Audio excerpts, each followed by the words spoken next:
people think that reintroducing Canadian gray wolf to the northern United States of America was a good thing, but actually it's causing very many problems for the ranchers and farmers in these regions. The wolves are beautiful, majestic creatures, according to the environmentalists, and of course, everyone thinks this. And the ranchers aren't out to kill the wolves just to kill them. But people really don't understand that ranchers and farmers have a business in their livestock, and the wolves are depleting their business. And there is a solution. I just wish that it had been thought of earlier. People need to understand that ranching and farming is a business. A cow brings you profit, and each calf that the cow produces also brings you profit. Now, when a wolf kills a young calf, they're not only killing the profit coming from that calf, but all of the calves that could have come from that animal. If you have a heifer that was killed by wolves, all of the calves that she would have produced, and all of the calves that their calves would have produced, and so on down the line, are also being killed. The ranchers are losing all of that profit, and people don't understand that.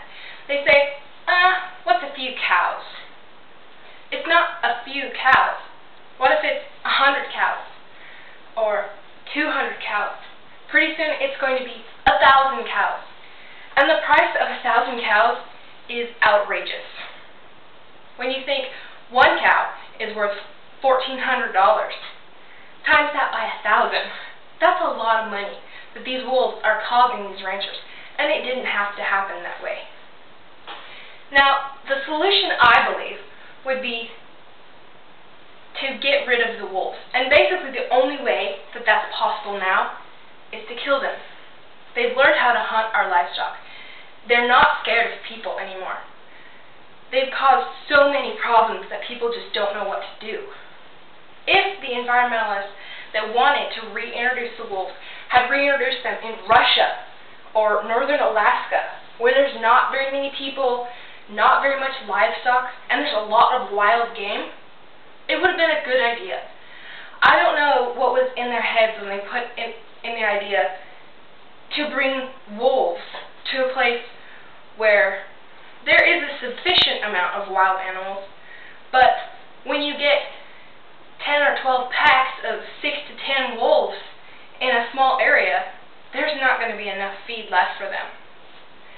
So, my solution is the environmentalists can go out and catch all the wolves they want, if they can catch them. The problem is I don't honestly see any way that you're going to be able to catch every single wolf that's causing a problem out there. They're still going to be hunting and killing until all of them are caught.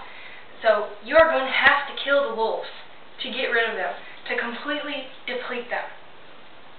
But the ones that the environmentalists can catch and move, or whatever their solution is, they can take somewhere else where there's caribou and elk and deer by the thousands. And hopefully they won't get outrageous numbers like they have in the northern United States right now. And it's a big deal to lose that many cows or sheep or even pigs in this area. And the ranchers aren't trying to kill the wolves just to kill them. It's not for fun. But when you have something that keeps attacking you and it keeps taking things from you, what else is there to do? You're going to have to kill the wolves to make the solution work, to make the problem go away. And I know that that sounds morbid, but it's the truth. You're never going to have a simple, peaceful way of life between humans and wolves unless you stop the problem now, before it gets worse. And as I mentioned, the ranchers don't want to kill the wolves for killing's sake. But had the environmentalists thought to put them somewhere else, it would have been a much better idea. Now, I believe that's the solution. And I hope that this issue gets addressed within the next year, or the problem is going to be severely worse than anyone ever expected.